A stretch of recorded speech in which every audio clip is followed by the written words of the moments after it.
जितिन मुंजाल जी सोनीपत से।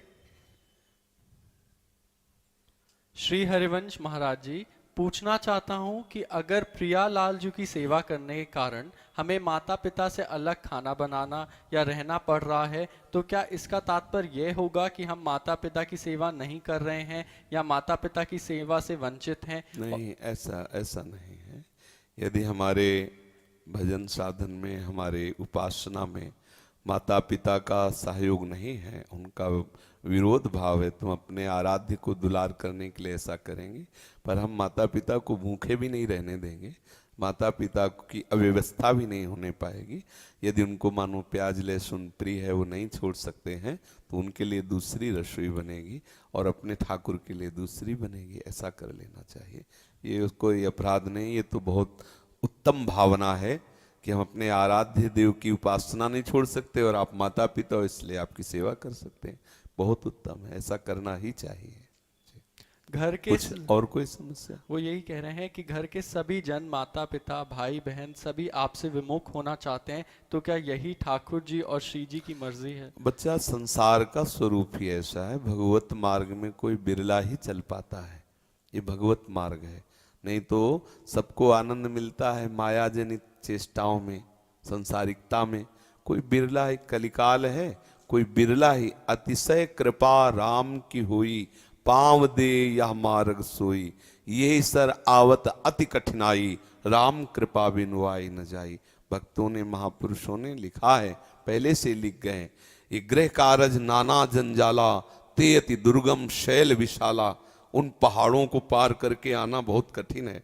मोह ममता काम क्रोध लोभ मोह मद, ये बड़े कृपा पात्र जन हैं जो ये कि मैं गुरु दीक्षा ले लूं, मैं प्रभु की शरण में होकर भजन करूं, मैं खान पान सुधारूं। नहीं, आज के वातावरण में ये विचार कोई महत्व थोड़ी रखते हैं। लोग उपहास करेंगे। आप माला तिलक धारण करके और भाई प्याज लहसुन तो नहीं पड़ा ऐसा पूछोगे तो लोग उपहास करेंगे, तुम्हारा बड़ा पंडित बनता है, बड़ा भगत बनता है। लेकिन ये उपहास सहना होगा, लोगों का निरादर सहना होगा, परिवार वालों का निरादर सहना होगा, तभी प्रभु का आप आदर प्राप्त कर पाएंगे, तभी प्रभु का प्रेम प्राप्त कर पाएंगे। ऐसा संभव नहीं है कि संपूर्ण सृष्टि हमारे अनुकूल हो जाए, चाहे वो घर वाली हो, चाहे अंदर वाली हो, चाहे बाहर वाली हो, नहीं हो सकती। अंदर भी की भी सृष्टि तो हमारे प्रतिकूल हो रही, मन कुछ कह रहा है, बुद्धि कुछ कह रही है, लेकिन हमें अंदर भी लड़ना है। और घर के परिवार के सब अनुकूल नहीं हो, वहां भी लड़ना है। घर से बाहर निकलो तो भी वहां हम कुछ मतलब नहीं रखते, लेकिन वो हमारा उपवास कर रहा है, गाली दे रहा है, तो हम बुरे कर्म तो नहीं कर रहे, फिर क्यों गाली दे रहा है? ये हमें लड़ना नहीं। हमारा मार्ग ऐसा है कि ऐसा होगा, इस मार्ग में ऐसा नहीं। तो मानो गुस्सा आती है, ना हम शराब पीते हैं, ना हम गंदे आचरण करते हैं, माला धारण करके भजन मार्ग में चल रहे हैं, सबको नमन के भाव से चल रहे, फिर क्यों गाली देते हो? जो गंदे आचरण कर रहे हैं उनसे तो हाथ मिला रहे हो। हम सतमार्ग में चलना चाहते तो हमें गाली दे रहे हो। पर ये होगा, इस मार्ग में ये होगा। कोई बिरला ही तुम्हें कहेगा शाबाश, बहुत भाग्यशाली हो, भगवत मार्ग में चल। जैसे क्या पाखंड कर रहे हो, नाटक कर रहे हो, क्या तिलक विलक लगा है, मौज मस्ती लो, कौन भगवान क्या भगवान, ऐसा है संसार। तो बड़े भाग्यशाली हो आप, अपनी निष्ठा में रहना, चाहे कोई भी विरोधी हो जाए। अब नहीं, अब तो बेली फैल गई, जाने सब कोई, मेरे तो गिरधर गोपाल दूसरो न कोई। बस इसी भाव से चलना होगा। ये संसार बख्शेगा नहीं, ये संसार तुम्हें रुलाएगा, तुम्हें कष्ट देगा, प्रतिकूलता देगा, अपमान तिरस्कार, लेकिन हम अपने प्यारे के प्यार के लिए सब सहेंगे। है, मैं हर कष्ट सहूंगा लेकिन किसी से कहूंगा नहीं, प्यारे आपके लिए सहूंगा। अगर इतना अंदर भाव आ गया ना कि प्यारे के लिए, तो प्यारे बरस पड़ेंगे, देख लेना। सहना पड़ेगा, पक्का सहना पड़ेगा, पक्का सहना पड़ेगा। इस मार्ग के पथिक को ये विशेष सहना पड़ेगा। वैसे सहना तो सबको पड़ता है, पर इस मार्ग के पर, क्योंकि माया बख्शेगी नहीं, वो आपकी धज्जियां उड़ाएगी किसी न किसी रूप में मिल करके। देखो, संत जन किसी से कोई मतलब नहीं रखते, फिर भी आप घूम के देख लो, अगर सैकड़ों वंदना करने वाले होंगे तो सैकड़ों निंदा करने वाले। कुछ तो ऐसे जलते होंगे कि इसको जहर दे दिया जाए, इसको मार, और ऐसा किया गया। परम सिद्ध श्री उड़िया बाबा जी महाराज ध्यानस्थ बैठे हुए सत्संग में, और उस बांके से, वो गड़ासे से काट दिया, बाबा को काट दिया। लोग इतने बाबा का यश नहीं सह पा रहे थे, पैसा दे के नाक कटवाई सभा में। वो गया, चाकू मारी, पास में पार्षद लोग खड़े थे, रोक लिया, फिर भी चाकू इतनी नाक में लग गई। क्यों? क्या इन ब्रह्मलीन महापुरुषों से किसी की हानि होनी? साधुते होए न कारज हानि। सबका मंगल करते हैं पर इस संसार बख्शता नहीं। ऐसे महापुरुषों हृदय हिला देने वाली घटना। वो तो ध्यानस्थ बैठे, फव्वारे खून के उठ पड़े, 6-6 इंच गड़ासा घुसा, ऐसे यहाँ कई गड़ासे मारे, वो महापुरुष इस संसार से अंतर्ध्यान हो गए। ये जगत ऐसा ही है। क्या बिगाड़ा था मीरा जी ने? इस संसार का क्या बिगाड़ा था? गिरधर के प्यार में आंसू बहाते तड़पती रहती थी, जहर दिया गया उनको। कैसी कैसी उनके साथ प्रतिकूलताएं पे, उनके ठाकुर को कई हाथ जमीन में नीचे गाड़वा दिया गया। कितना कितना क्या रत्नावती ने किसी का बिगाड़ा था? लेकिन देखो उनके चरित्र पढ़ के देखो, ये भगवान का मार्ग ही ऐसा है। इस संसार प्रतिकूलता देगा। कुछ बातें ऐसी हृदय की होती हैं जो केवल उपासक ही जानता, दूसरा नहीं जानता, इसलिए बच्चा ये सहना पड़ेगा। हृदय घायल होता है संतों का, जो वास्तविक मार्ग पे चलने वाले। इस संसार ने कांटे मार मार के उसे जर्जर कर दिया होता है, फिर वो आगे बढ़ता है। ऐसे थोड़ी, ये ऐसा थोड़ी कि भाई ये ड्रामेबाजी का मार्ग हो, ये जय जय वाह वाह किसी की भी। अगर जो सच्चे मार्ग के प्रतीक हैं, उनके पीछे की जीवनी उन्हीं से पूछ लो कि क्या हुआ है तुम्हारे जीवन।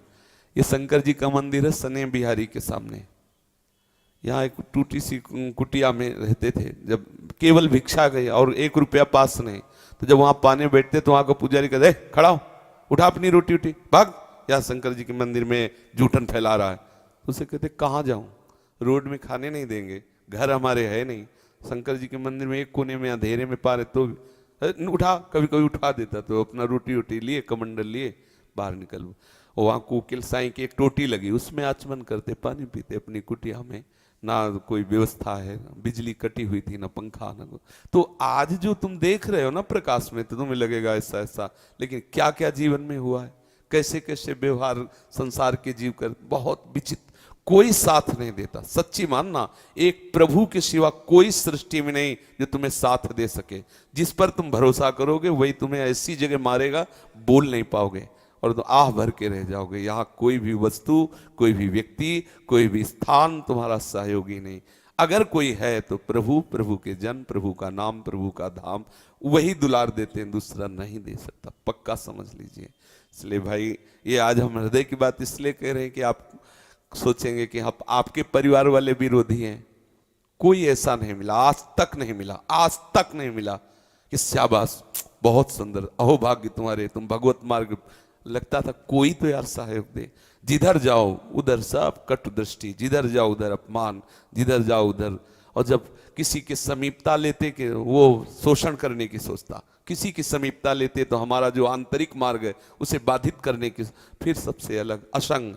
तो इसलिए ये प्रभु का मार्ग बहुत विचित्र मार्ग है, इसलिए बच्चा इसको सहना होगा। अगर आगे बढ़ना है तो ये वीर बहादुरों का मार्ग है, बिल्कुल पक्का। किसी से हम नहीं कहेंगे कि हमें क्या क्या कष्ट मिला। तब प्यारे खड़ा मुस्कुराता हुआ देखता रहता है, फिर वो दौड़ के हृदय से लगा मेरे लिए इतना, फिर वो बरस पड़ा। फिर कौन है त्रिभुवन में, कौन है कि उसकी तरफ आंख उठा सके, जिसके ऊपर इनका वरद हस्त हो चुका। फिर नहीं, फिर तो चाहे आप अंदर से जलो लेकिन बाहर से ऐसे करना पड़ेगा। वो जब निकलेगा उसकी दृष्टि पड़ेगी तो ऐसे करना पड़ेगा। अपने आप पीछे भले गाली देना, लेकिन सामने पड़ते ही आपको ऐसे होना पड़े, क्योंकि बादशाहों के बादशाह का गुलाम है, अब तुम्हारी नहीं चल सकती। तो इसलिए थोड़ी यात्रा ऐसी होती कड़वी, जिसको सहना पड़ता है। महाराज जी ने ये पूछा है कि माता जी यदि चाहती हैं स्वयं से अलग होना, तो फिर क्या हम अलग हो जाएं? प्रणाम कर दो, सबसे अलग हो जाओ। ये तो हम एक व्यवहार की सिद्धि के लिए कहते हैं। लेकिन जिस समय हिरण्यकश्यप की गोद में श्रृंगारित बैठे हुए प्रहलाद जी, पूछा बेटा तुम्हें क्या प्रिय लगता है, तो उनका श्री हरि की भक्ति उठा के पटक दिया। तो जानते हो पिता श्री कह के बात करते थे, उसी समय से भाषा बदल गई प्रहलाद जी की और कहा दैत्यराज, ऐसा कह के संबोधन किया। खत्म पिता का संबंध। भरत जी परम पावन माता कह के जगत बंदनीय, कोई आप समझते, जिनको भगवान श्री राम माँ कह के झुक के पैर छूते हैं। जानते हो भरत जी ने क्या कहा था? पापिनी आज के बाद तेरा मुख जीवन में जीते जी नहीं देखूंगा, और नहीं देखा कभी। मां ने कहा कैकेयी को, तुमने मेरे प्राण प्रीतम भगवान राम को वनवास दे दिया, आज के बाद पापिनी कभी तेरा मुंह नहीं। और भरत जी ने कभी मुंह नहीं। कैकेयी जीवन भर तड़पती रही कि एक बार भरत मां कह दे, कभी नहीं, कभी नहीं माँ का। तजु पिता प्रहलाद विभीषण बंधु भरत महतारी गुरु बलि तजु कंत ब्रज बनितन भे मुद मंगलकारी। बच्चा प्यार में सब छूट जाता है, केवल प्यारा रह जाता है। देखो लौकिक व्यवहार में देखो, एक बच्ची जब एक बच्चे से प्यार कर लेती तो 20 वर्ष से उसकी माँ उसे दुलार कर रही होती है, उसका पिता उसका पालन पोषण कर रहा होता है, उसके भाई बंधु सब रिश्ते नात सब में आग लगा के और अपने जिससे प्यार किया उस प्रीतम के साथ भाग पड़ती है। लौकिक प्यार इतना वैराग्य दिला सकता है, और हम श्री कृष्ण के प्यारे बने, हम प्रिया प्रीतम के प्यारे बने, फिर सोचे, लौट के सोचे कि इसको छोड़ना है कि नहीं। वो सोचती है क्या? वो मृत्यु को वरण करके चलते हैं दोनों। बोले अगर नहीं मिलन होगा तो दोनों जहर खा लेंगे। मृत्यु उनके लिए एक सुखद विषय होगा, लेकिन बिछुड़ना उनके लिए सुखद नहीं होगा। एक लौकिक प्यार में इतनी बड़ी दम है, तो हम सच्चिदानंद प्यार के प्रतीक हैं। फिर तो चाहे अंग अंग काट दिया जाए तो भी आह निकलेगी तो राधा राधा ही निकलेगी। प्यार का मतलब क्या है? हम देखो, जो वृंदावन की उपासना है ना, ये भक्त नहीं है यहाँ कोई, यहाँ भक्त वाली श्रेणी नहीं, यहाँ प्यारों की श्रेणी है। प्यार में तो गर्दन का मोल तोल होता है। नारायण कठिन हरि मिलन की बाट, या में पग पीछे धरे प्रथम शीश दे काट। यहाँ मर के चलना होता है। यहाँ तो जैसे प्रेमी जन पुष्प चढ़ाने में सुख का अनुभव करते हैं, ऐसे वो अपने प्राणों के पुष्प लिए घूमते हैं कि कभी ऐसा अवसर अगर हमें मिल जाए कि मुझे अपने प्रीतम में प्राण चढ़ाना पड़े, तो हंसते हंसते न्यौछावर कर देते। प्राण दिए या प्रेम न पहिए। अगर प्राण देने से प्रेम मिल जाता है तो बहुत सस्ता सौदा है, जल्दी लग जाओ कहीं दूसरा न ले जाए। ऐसो महंगो आए सखीरी, ये बहुत महंगा प्रेम है। अगर ये नाशवान प्राण समर्पित करने से अविनाशी दूल्हा मिल जाता है, फिर क्या, फिर क्या। तो इसलिए बहुत आनंदित रहो, पर वही रह सकता है जिससे सत्संग मिला। नहीं तो ऐसी धूल भरी आंधियां चलती हैं कि 2 मिनट में क्या से क्या दिमाग में भर दे। संसार का बहुत विकराल रूप है। इसलिए बहुत भाग्यशाली हो बच्चा कि बिल्कुल इसकी चिंता ही न करे कि कौन मेरा साथ देता है। एक जब नई अवस्था में भगवत मार्ग में चले थे तो कभी कभी ऐसे मिल जाते थे संतजन जिनके वचन और दर्शन से हृदय प्रफुल्लित हो जाता। तो एक बहुत पागल सरीखे संत थे, उन्होंने 2 लाइनें सुनाई थी।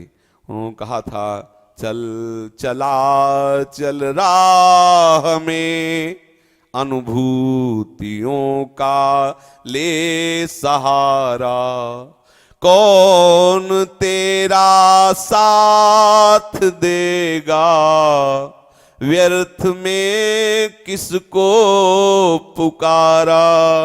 चल चला चल राह में अनुभूतियों का ले सहारा। तू अपनी अनुभूतियों के बल पर चल, किसी और को तो देखेगा कि तेरा साथ देगा तो लड़खड़ा जाएगा, गिर जाएगा। कोई तेरा साथ देने वाला, इस मार्ग का पथिक अकेला ही होता है, सिर्फ अकेला।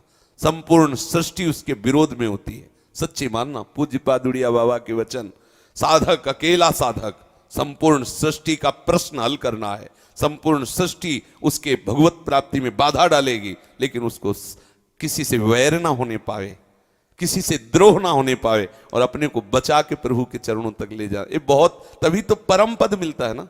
कोई देखो ऐसे कोई प्रतिद्वंदी नहीं, अभी प्रधान के पद पे खड़े हो जाओ, देखो गांव में निकल आएंगे प्रतिद्वंदी, मुख्यमंत्री के पद में और प्रतिद्वंदी बड़े बड़े, अगर कहीं प्रधानमंत्री तो और प्रतिद्वंदी उसी समान। और ये परम पद है तो संपूर्ण सृष्टि में प्रतिद्वंदी आपका मिलेगा, आपको परास्त करना चाहेगा। लेकिन इस मार्ग का पथिक गुरु चरणों का आश्रय लेकर समस्त माया पर, गुरु मेहरबान तो चेला पहलवान, माया पर भारी पड़ जाता है अकेले, और परास्त करके माया को भगवत प्राप्त हो जाता है ना। बिल्कुल आनंदित रहना, कभी उदास मत होना, निराश मत होना।